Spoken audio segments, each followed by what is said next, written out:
nesta boa saúde estival eu estou intentando tamén dar entrada. Por que é outro xeito de facer saúde? Porque cando un enche o seu tempo de ocio con algunha actividade, en este caso con a música, co arte, é facer saúde. Eu teño un interés enorme en que aparezan en boa saúde agrupacións, se vostedes desexan, poden escribirnos unha carta ao programa Boa Saúde de Televisión de Galicia, que habitualmente non acostuman a salir nos programas da televisión. E que fan unha excelente cultura popular, como esta tarde o coro xuvenil Arpegios da Garda.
Esta riña máxica, mentras estes rapaces se dedican horas e horas a encariñarse ca música, co arte, non está na calle facendo cousas non boas, animo a buscarlle colo e regazo a todo este tipo de actividades culturales.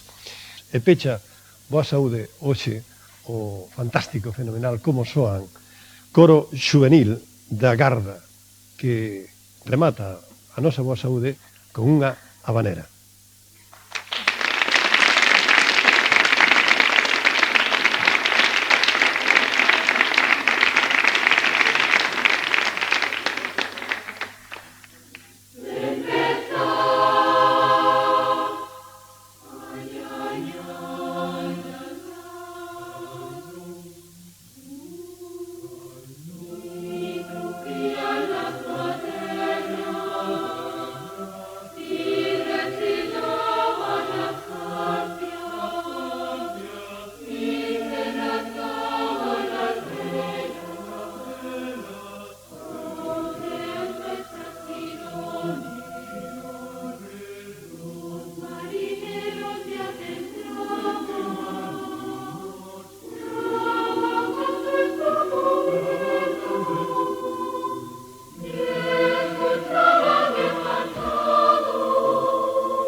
Via